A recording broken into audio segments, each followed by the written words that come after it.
A muscle that needs to be strengthened that I don't think we talk about enough is the muscle of being able to advocate for yourself. Some people grew up in environments or around caregivers who naturally taught them how to advocate for themselves, who naturally taught them to be bold. So these type of people are never afraid to ask for exactly what they want, and they're never afraid to speak up in relationships where they don't feel happy. I find that people like this grow up with very secure attachment styles, and they're able to effectively communicate their needs, their wants, their likes, their dislikes. People like this are great communicators because they've never been feared out of talking about what they want. They've never been shunned away from advocating for themselves.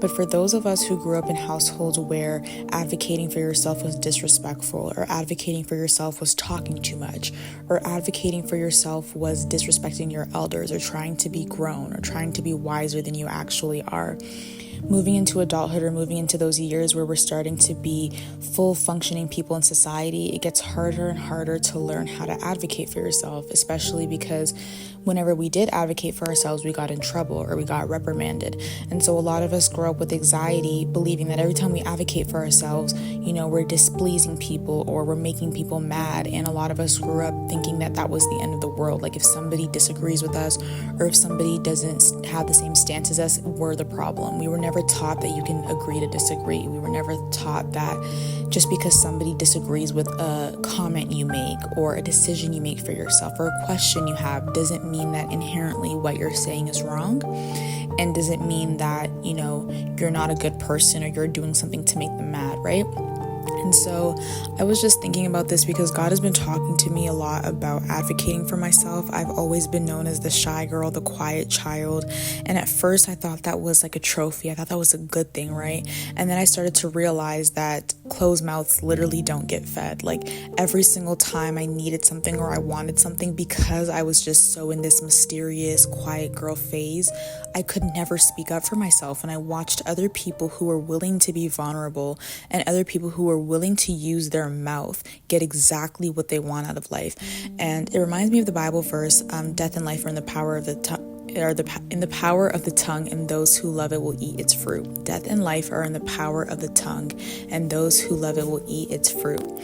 It reminded me of that verse, and I think that also just talks about how in order to have power in your tongue, you actually have to use it, right?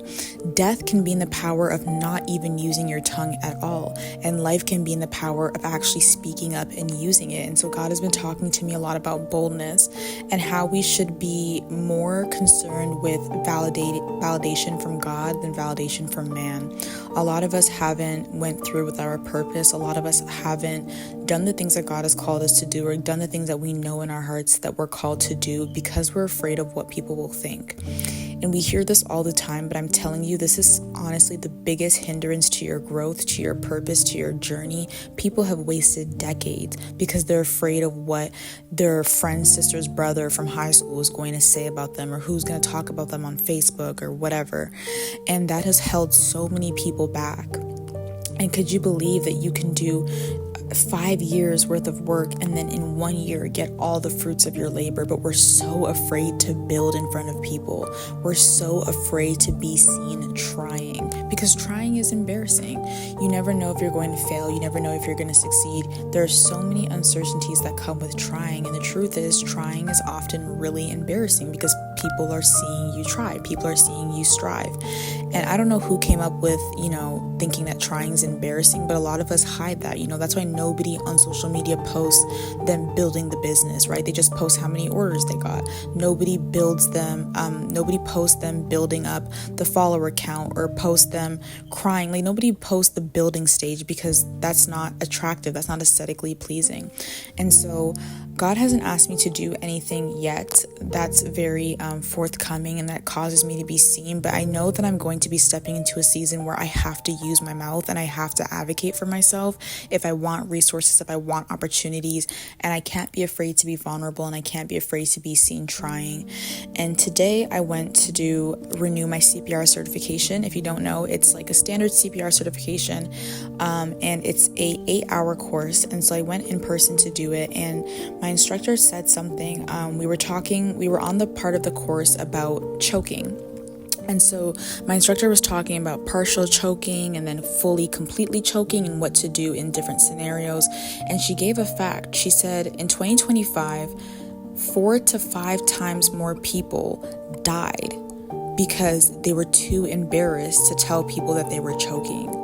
And I think that was like roughly maybe like 120 people, which might not seem like a big number, but that is absolutely ridiculous for a situation that could have easily been solved within minutes. But these people literally died because they were so afraid to be perceived or for people to draw attention to them or to be very vulnerable in that moment and like have a life or death situation in front of a bunch of people, most likely strangers, right? So these people rather die and did die because they didn't use their mouth. Well, obviously they were choking, but they didn't draw attention to themselves. Like, advocating doesn't even have to be with your words. You can advocate by your actions. You can advocate by showing up early every single day while other people are slacking. You can advocate by doing your work and giving 100% when everybody else is choosing to give 50. Like, that is what advocating for yourself looks like. It's not always just about what the words come out of your mouth. It's about the actions and the words that your actions speak. And so these people died because they were embarrassed at the thought of people having to help them because they were choking.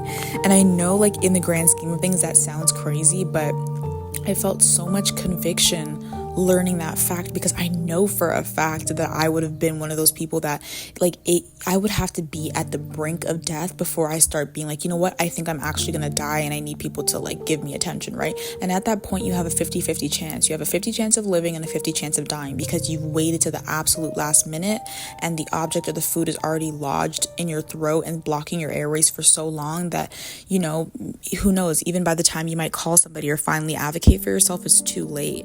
And so that fact made me so sad, but it also made me think, like, how many opportunities have we missed? How many like absolute life-changing decisions have we missed because we're so afraid of people perceiving us? And a lot of the times, like, we're afraid of people seeing us do better for ourselves. And it's just such a weird concept because obviously we're all always hearing this self-love and go on your journey. We're always hearing this message spewed, but then when it comes to real life putting in that work, everybody is so afraid of people seeing them want to get better or try to get better, right? And I think it also has to do with imposter syndrome and like trying to do better, but then like because we're human and we're fickle and we're going to make mistakes, like slipping up and then feeling like the minute we slip up we're imposters, we don't deserve a good life, we don't deserve to grow, we deserve to stay stuck. And so I say all this to say, like, that CPR example is just a great example of how we can literally miss a lifetime of abundance. Like, we can miss crazy opportunities because we're afraid. Like, think about the ultimatum here. Would you rather be choking and draw attention to yourself and, you know, a couple strangers see it and they call 911 and everybody's paying attention to you, and then because this is how life goes, 2 months later nobody's gonna remember the scenario, or people might remember the scenario but not remember your face, right? Like, if they met you again 2 months later, they probably wouldn't even remember that you were the one choking, right? And so in that moment, you survive, you get the help you need, you risk, you know, embarrassment, a lot of attention. Or would you rather choke and be hiding in a bathroom and then be found with your dead body in a bathroom because you didn't want to draw attention to you by screaming, hitting the stalls, doing something, right? Like, and in that, it's so easy for me to give this example, but in that moment, I understand the sheer panic of like, okay, I need help, but I'm also like really nervous for people to know that I need help. But if you never speak up for yourself and if you never advocate, you're not going to get the help you need. It is not going to go well for you. And closed mouths absolutely don't get fed. The older I get, the more I realize, like, if you do not speak up for what you want, you will not get what you want, right? And life has a very funny way of mirroring to us exactly what we believe, exactly what we think, exactly what we say. So if you don't believe you're worthy, if you don't go after opportunities, even if you feel like you're underqualified, life will give you poor opportunities. Life will give you jobs with lack in it. Life will give you toxic relationships. Like, if you're not actively pursuing what you really believe you deserve, life will give you exactly what you think you deserve. And if you think you deserve toxic relationships, that's what you're going to get. If you think you deserve nothing but lack, that's what all you're going to see. So it's just so important to advocate for yourself in whatever way you're called to do it. And I get it. If there's anybody who understands the anxiety, the heart racing, the hyperventilation, just everything that's so scary about being seen, it's me. But I'm telling you now, this is coming from a former shy girl who's trying to break out of that bubble. And, I can still be secretive, I can still be private, but I need to be more bold in what I'm called to do. This is coming from me. You can quite literally die by not advocating for yourself, right? You can quite literally die by thinking and trying to overanalyze and trying to pick at everybody's brain instead of going for exactly what you were called to do. I remember before I started this channel, God made me start an art Instagram. Instagram is I personally think Instagram is the most judgy social media app out there. I hate Instagram so much, but he made me start a social media on Instagram, and I was so nervous. I literally was beeping with anxiety, but the conviction was like fire. It was so strong. I couldn't ignore it. And I was just pacing I was so troubled. And I finally clicked post and I made it. And ever since then, I've been posting. And yes, it's still judgy. Yes, it's still scary. But I know that one day that hard work and that posting and everything will pay off. And so it's so important to remember that even though it might be hard for a little while, those who endure will eat the fruit of their labor.